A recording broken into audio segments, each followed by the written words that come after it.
বিয়ের আগে সবসময় শুনে এসেছি বিয়ের পরে মেয়েরা নাকি খুব বেশি কিপটা হয়ে যায়। আর বিয়ের আগে বাবার টাকা ইচ্ছা মতো খরচ করে, কথাটা না তখন গায়ে দেয়নি, কারণ আমার কখনো মনেই হয় নাই যে এরকম কিছু হতে পারে। আসসালামু আলাইকুম। শখের টুকিটাকির ছোট্ট একটি মিনি ব্লগে আজকে অনেক দিন পর আপনাদের সকলকে স্বাগতম। এবং আমার পুরো ভিডিওটি যারা দেখবেন, কে কোথা থেকে দেখছেন সেটা কমেন্ট বক্সে অবশ্যই জানাবেন। তো সবাই কেমন আছেন? আসলে অনেক দিন পরেই একটু লং ভিডিও দিচ্ছি, তার কারণ আছে যে আমি একটু ব্যস্ত ছিলাম, যার কারণে না আমি ওইভাবে ভিডিও করতে পারি নাই। জাস্ট পেজটা চালানোর জন্য ছোট ছোট রিল ভিডিও একটা দুইটা করে আপলোড দিচ্ছিলাম। তো এই যে ভিডিও শুরুতে বললাম যে বিয়ের পরে মেয়েরা কিপটা হয়ে যায়, আমি একটা ফেস ওয়াশ কিনবো মাত্র, মানে সেটা বাবার বাড়ি থেকে পারচেস করতে হলে অনলাইন থেকে যেহেতু আমি কিনি, 150 টাকা লাগবে কুরিয়ার চার্জ, আর নিজের বাসা থেকে করতে গেলে 70 টাকা লাগবে। মাত্র এই কয় টাকা ডিফারেন্সের জন্য আমি বাবার বাড়ি থেকে পারচেস করিনি, 2 মাস ধরে হ্যাং করে রেখেছি। এই জন্যই বললাম যে মেয়েরা আসলে বিয়ের পরে কিপটা হয়ে যায়, যেটা আমি নিজেকে দিয়ে এখন বুঝতে পারি, যেটা আমার কল্পনাতীত ছিল। তো যাই হোক, সকাল সকাল আমি বাজারে চলে গিয়েছিলাম, শাকসবজি কিনলাম পছন্দ মতো। আর শাকসবজি, টাটকা শাকসবজি দেখলে আমার মাথা কাজ করে না, আমার খুব করে কিনতে ইচ্ছা করে। মানুষের অনেক প্রকার শখ থাকতে পারে, মেয়েদের মেইনলি শখ থাকে জুয়েলারি, তারপরে কসমেটিক্স, শাড়ি। আমার যে এগুলাতে কিছু নাই তা না, কিন্তু তারপর আমার কেন জানি শাকসবজিতে, থালা বাসনে খুব বেশি ইন্টারেস্ট ফিল করি। তো যাই হোক, শাকসবজি কিনে আনার মধ্যে কিনলাম মেথি শাক। আর এই মেথি শাকটা আমি খেয়েছিলাম, আমার আব্বুর পোস্টিং ছিল তখন ফরিদপুরে, তখন আমরা প্রথম এই মেথি শাকটা খেয়েছিলাম। তো এই যে এইবার প্রথম আমি ঢাকায় এসে পেলাম। তো এই যে কথা বলতে বলতে দেখেন আমার পার্সেল চলে এসেছে, রান্নার মাঝখানে আমি পার্সেলটা রিসিভ করেছি। তো এই পার্সেলে কি আছে সেটা আমি আপনাদের কিছুক্ষণ পরে দেখাবো, কারণ আমি যেহেতু রান্না করছিলাম, আমি ব্যস্ত ছিলাম। একটু পরেই আমি এই ভিডিওতেই ওই পার্সেলটা আনবক্সিং করব। তো কী আছে সেটা দেখার জন্য ভিডিওটা আপনারা সম্পূর্ণ দেখুন। তো বাজার থেকে মেথি শাক কিনলাম, সাথে তো ওই যে কিনছি, বাইলের শাক কিনছি। এই শাকগুলো আমার খুব পছন্দ। একটু শশা কিনেছিলাম, একটু আলু কিনেছিলাম, 1 কেজির মতো আলু কিনেছি, যেহেতু আলু আমি কম খাই, বা আমরা দুজনই কম খাই। দেন হলো একটা পেঁপেও কিনেছিলাম, কাঁচা পেঁপে। কাঁচা পেঁপেটা বেশ খাওয়া হয় আমাদের, এমনিতেই খাওয়া হয়, ভাল লাগে কেন জানি।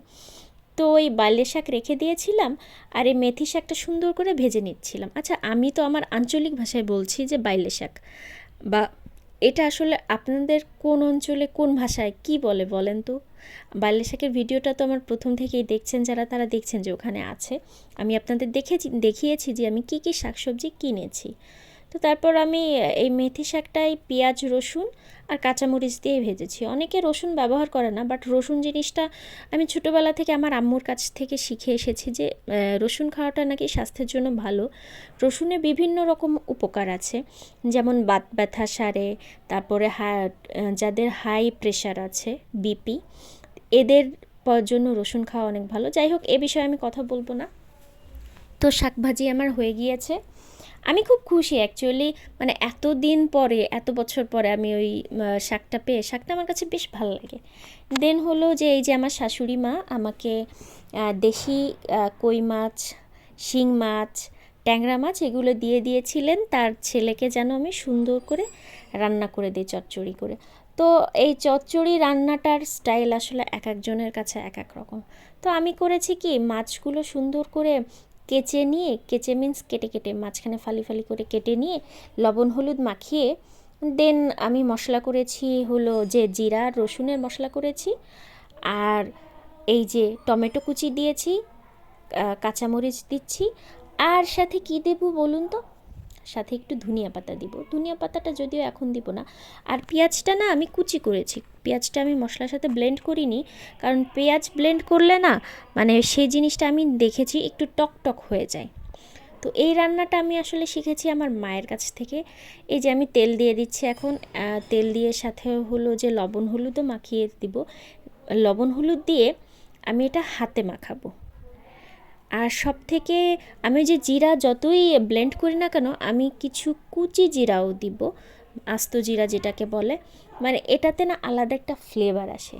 আমার আম্মু করে কি এটার সঙ্গে তেজপাতা অ্যাড করে, বাট আমি না তেজপাতা এনেছি গ্রাম থেকে, বাট ওই যে একটা ভিডিওতে তো আমি রিল একটা আপলোড করেছিলামই, বাট তেজপাতাটা কোথায় আপাতত রেখেছি হাতের কাছে পাচ্ছি না, তো আজকের মতো আর তেজপাতা দেওয়া হলো না।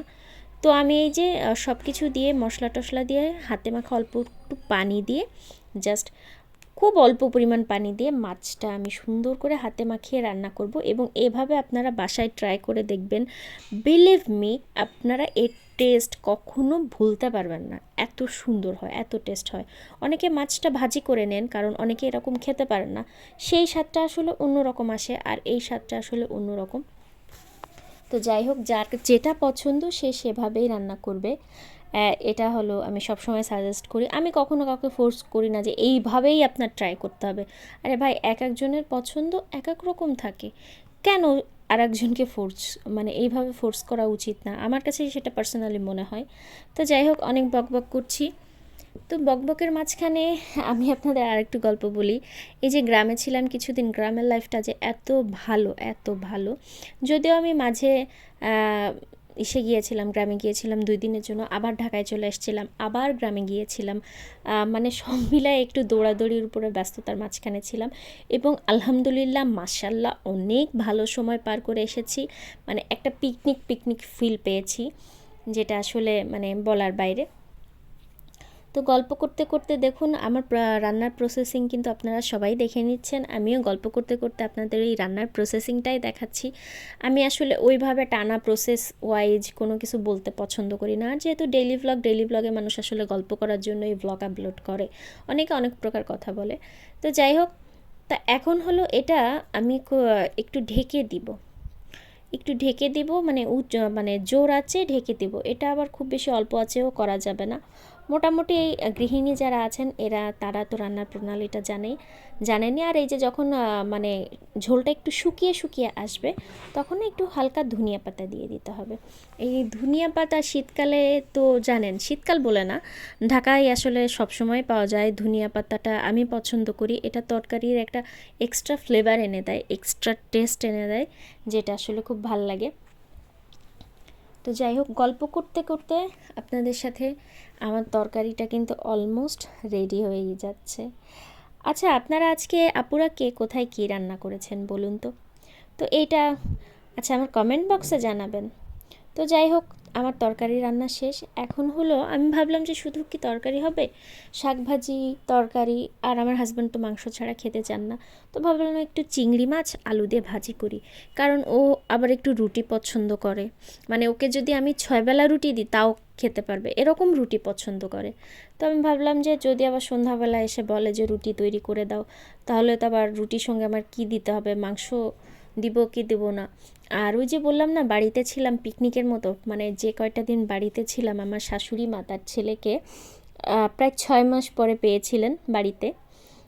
তো আমার শাশুড়ি মা ইচ্ছা মতো তার ছেলেকে খাইয়েছেন মাংস, আর সেজন্য আমি বাসায় এনে তাকে জাস্ট নর্মাল খাবারটাই খাওয়াচ্ছি। তো এই আলু ভাজির জন্য না আমি চিংড়ি মাছ একটু সামান্য ভেজে নিলাম। তো চিংড়ি মাছগুলো আর একটু ছোটো হলে ভালো হতো, বাট শাশুড়ি মা এই চিংড়ি মাছগুলো বড়টাই দিয়ে দিয়েছেন, আর দেখি ছোটোগুলো ভাজি ভুজির জন্য ছোটোগুলোই ভালো হবে, মানে নেক্সট একদিন বাইরে বের হলে এই ছোটোগুলোই কিনে নিব। তো যাই হোক, গল্প করতে করতে আসলে এর মাঝখানে আমার আরও কিছু কাজ ছিল, আর সেই কাজগুলো আমি অফ ক্যামেরায় করে নিয়েছি। আমার হাজব্যান্ড খুব সুন্দর এই শীতের উপলক্ষে, শীতের জন্য খুব সুন্দর সাদা একটা হুডি কিনেছেন। তো হুডিটা 1 সপ্তাহ পরার পরে সাদা জিনিসের কেমন রং হইতে পারে বলেন। তো সেই জিনিস সেই হুডিটাই আমি পরিষ্কার করে দিয়েছি খুব সুন্দর করে, সেটা আমি গতকাল পরিষ্কার করেছি। বাট আজকে আমি বেলকনিতে গিয়ে দেখি কি যে সেই হুডিটা আবার হাতের কাছে ময়লা ময়লা হয়ে গিয়েছে। তো আমার মানে স্বাভাবিক, করা কাজ যদি আবার করা লাগে তাহলে কেমন লাগে বলেন। তো আমার রাগ হয়ে গিয়েছে, তো তারপর আমার রাগ খাটাবো কার উপর, একা একা, যেহেতু আমি সারাদিন বাসায় একাই থাকি। তো হুডিটা আবার পরিষ্কার করলাম, পরিষ্কার করে আবার মেলে দিলাম, মানে এক কাজ 2বার করা লাগছে আমার। আর এই যে মোটা হুডি, এটা আল্লাহ জানে কবে শুকাবে, কারণ বাসার মধ্যে বেলকনিতে কোনো মতে একটু রোদ আসে, সেটা হয়তো 2-3 ঘন্টার জন্য, কিন্তু এই রোদে না হুডি শুকানো পসিবল না। আমার মনে হয় যে আগামী 1 সপ্তাহ ধরে ওই হুডিটা হয়তো শুকাইতে হবে। হবে। তো যাই হোক, হুডির গল্প বাদ দেই। আলু ভাজির রেসিপি আপনাদের আসলে ওইভাবে দেখানোর কিছু নাই। অনেকে আবার আলুতে আবার করে পানি অ্যাড করে হয়তো একটু ঝোলঝোল টাইপের আলু যারা পছন্দ করে সেই জন্য। বাট আমাদের আবার আলু ভাজি স্যারের মুচমুচে হতে হবে। আমার স্যার মিন্স আপনাদের ভাইয়া। তো আপনাদের ভাইয়ার আবার মুচমুচে আলু ভাজি ছাড়া ওরকম পানি পানি আলু ভাজি সে পছন্দ করেন না, ইভেন পোড়া কোনো জিনিসও সে পছন্দ করেন না। তো সেই তার কথা মতোই আমি সে যেভাবে বলে, যেভাবে আমি ঠিক সেইভাবেই চেষ্টা করি যে সে যেভাবে চায় বা যেভাবে বলে দেয় সেইভাবেই করার চেষ্টা করি। এতে কি আমার স্বামীও খুশি, আমিও খুশি। যাই হোক, তো তারপরে এই যে গল্প করার মাঝখানে আমার মনে পড়ে গেল যে আরও কিছু কাজ আছে কিনা। আসলে হয়েছে কি, অনেক দিন বাসায় থাকার না কারণে বাসাটাও একটু অগোছালো হয়ে গেছে। অগোছালো কথাটা আসলে ঠিক না, বাসাটা আমি সবসময় যথেষ্ট সুন্দরভাবে গুছিয়ে রাখার চেষ্টা করি, গোছানোই থাকে। বাট ওই যে হয় না, খুঁতখুঁতে খুঁতখুঁতে কথাটাও বলা উচিত না, সূচিবাই থাকে না। তো আমার কাছে আমার পরিপাটি বাসা পেয়েও মনে হয়েছে এতদিন ছিলাম না, তো বেডশিটটা চেঞ্জ করি, তারপরে পুরো রুমটা ক্লিন করি। এক কাজ আমি বারবার করেছি খুঁতখুঁতে সূচিবাই স্বভাবের কারণে। তো যাই হোক, গল্প করতে করতে এই যে আমার রান্না কমপ্লিট। এই যে আমার আলু ভাজি চিংড়ি মাছ দিয়ে, ওই যে আমার মেথি শাক ভাজি, আর এই যে দেশি মাছ, কই মাছ, শিং মাছ, ট্যাংরা মাছের টমেটো দিয়ে চচ্চড়ি। খুব বেশি ভালো হয়েছে এটা খেতে। এটা আমি খেয়েছি, যার কারণে আমি আপনাদের বলছি। তো যাই হোক, এই যে প্রথমে যে পার্সেলের কথাটা বলেছিলাম, আসলে এই পার্সেলে একটা ফেস ওয়াশ এসেছে। এটা আমি আগে থেকেই ইউজ করছি, লাস্ট 3 বছর ধরে আমি এই ফেস ওয়াশই কন্টিনিউয়াসলি ইউজ করি। শেষ হওয়ার সাথে সাথেই আমি আবার অর্ডার করি, কারণ ফেস ওয়াশটা এত ভালো, এত ভালো, এত ভালো, মাশাল্লাহ, এটা নিয়ে কথা বলার কিছু নাই।